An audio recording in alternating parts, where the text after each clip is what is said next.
Hey everyone, welcome to my channel. Let's talk about something that can seem a little old-fashioned, but is cooler than you think. Good manners can seriously level up your life. They command attention without even trying. Good manners are your secret weapon, no matter who you are.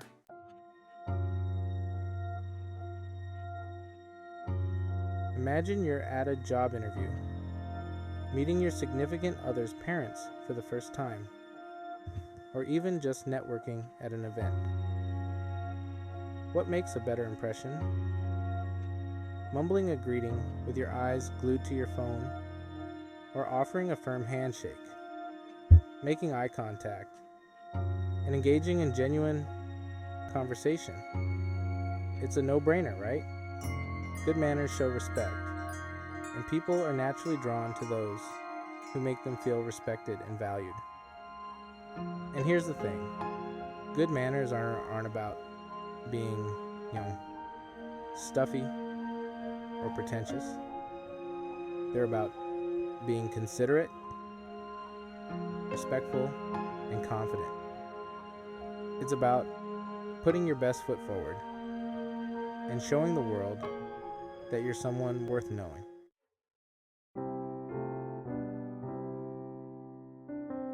When I was about 10 years old, my grandmother gave me this book that changed everything. It was called Stand Up, Shake Hands, and Say, How Do You Do? At first, I thought it was kind of a boring gift, but let me tell you, that book was like a cheat code to life. It taught me everything from how to properly introduce myself to the art of conversation, and even the importance of a good handshake. Little did I know, those simple lessons would have a profound impact on my life.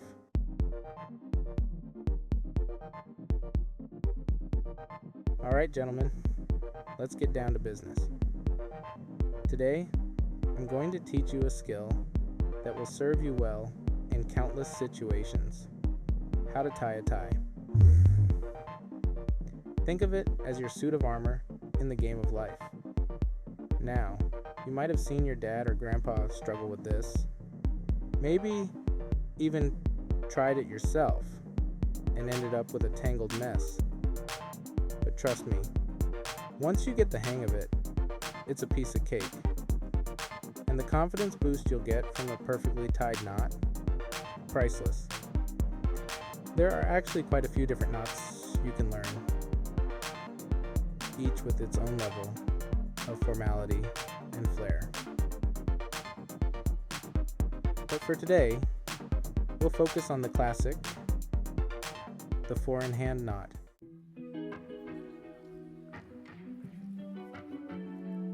Section 2, Mastering the four-in-hand. Your first step to sharp. You'll need a tie and a collared shirt. Start with the wide end on your right, hanging lower than the narrow end. Cross the wide end over the narrow end, creating an X shape. Bring the wide end up and behind, pulling it through the loop. Hold the narrow end taut and slide the knot up to your collar. And there you have it, a perfectly tied four-in-hand knot.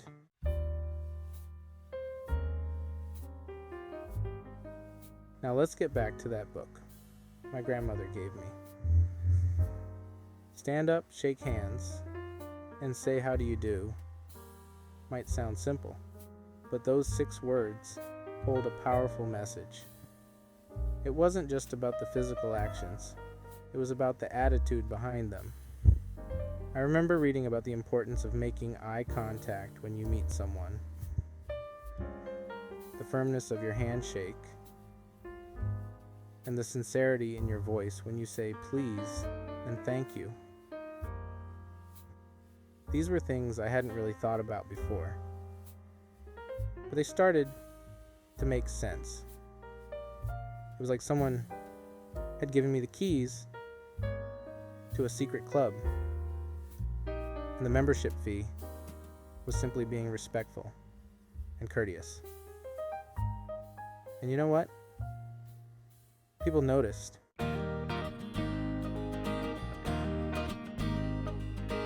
I started holding doors open for others, saying excuse me when I bumped into someone, and actually listening when people spoke to me. And the crazy thing was, these small gestures had a ripple effect. People were friendlier, more willing to help.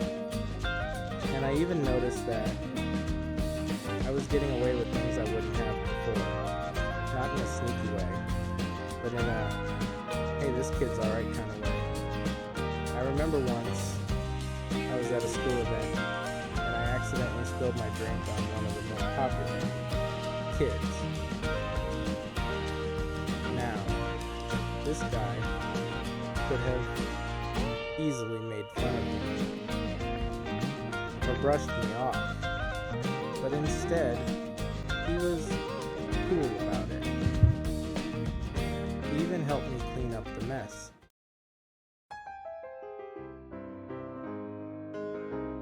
As I got older, the lessons from that book continued to pay off. When I started applying for jobs, I made sure to show up on time, dress appropriately, and send thank you notes after every interview. And guess what? I landed my dream job straight out of college. Now, I'm not saying that good manners are some magic spell that will make all your dreams come true. But they do give you an edge. They show people that you're respectful, responsible, and someone they want to have around. Think about it. If you were a boss choosing between two equally qualified candidates, wouldn't you rather hire the one who showed up on time, looked you in the eye, and sent a thoughtful thank you note? Of course you would.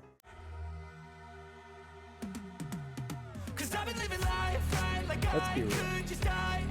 Life isn't all about job interviews and first impressions. Good manners permeate every aspect of your life, from your interactions with friends and family to how you handle yourself in social situations. Think about the people you enjoy spending time with. Are they the ones who constantly interrupt, forget your name, or chew with their mouth open? Probably not. We're naturally drawn to people who make us feel respected and valued. And good manners are the foundation of that respect. It's about being present, listening attentively, and showing genuine interest in others.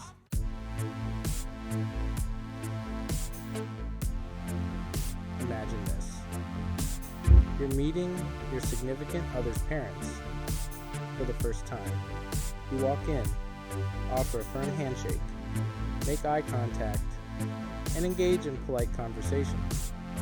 You compliment their home, show interest in their lives, and even offer to help clear the table after dinner. Now, compare that to someone who mumbles a greeting, avoids eye contact, and spends the entire evening glued to their phone. Who do you think makes a better impression? Parents, especially, appreciate good manners. It shows them that you respect their child and their family values. And trust me, a little bit of charm can go a long way.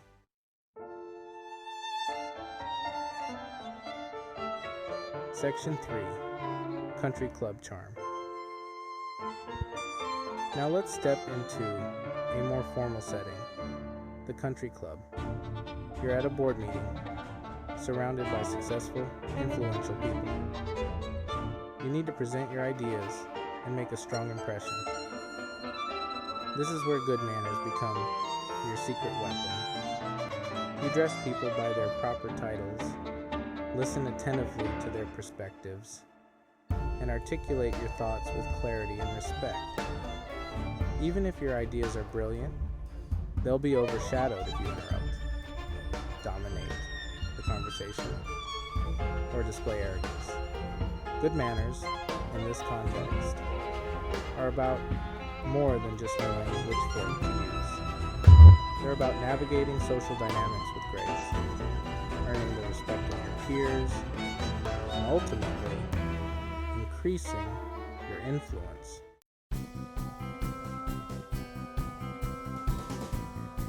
Section 4. Partner potential.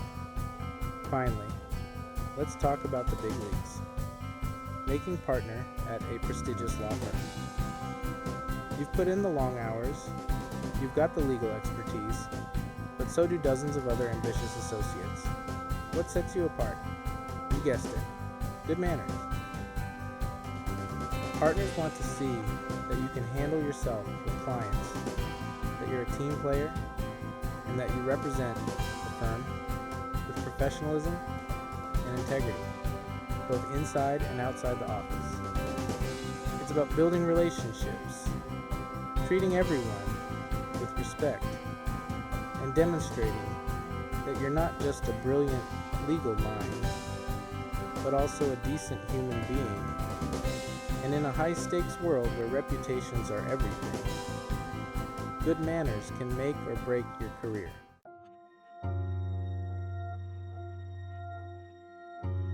Now, I know what you're thinking. This all sounds great, but the world's a different place now. And you're right, it is. Somewhere along the way, good manners seem to have gotten lost in the shuffle. We live in a world of instant gratification, where people are more likely to text than talk, and social media likes seem to matter more than real-life connections. It's easy to see why basic manners have taken a back seat. But here's the thing. Even in today's fast-paced, tech-driven world, good manners still matter. In fact, they're more important than ever. Why? Because they set you apart.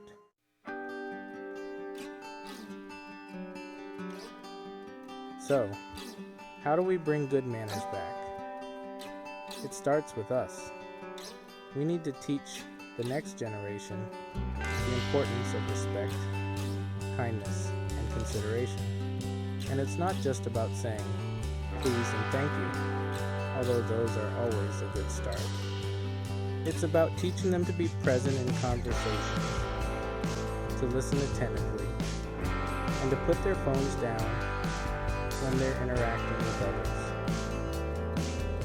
It's about instilling in them a sense of empathy and understanding that everyone deserves to be treated with respect, regardless of their age, background, or social status. And you know what? It's not as hard as it sounds. Kids are like sponges. They soak up everything around them. If we model good manners in our own lives, they'll pick up it.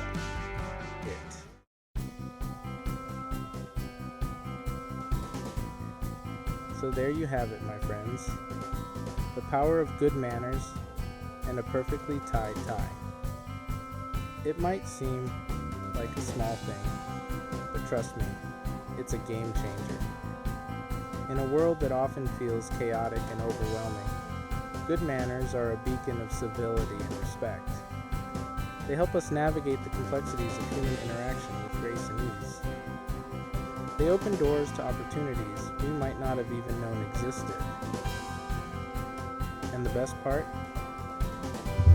Good manners cost nothing but a little effort, and they pay dividends for a lifetime.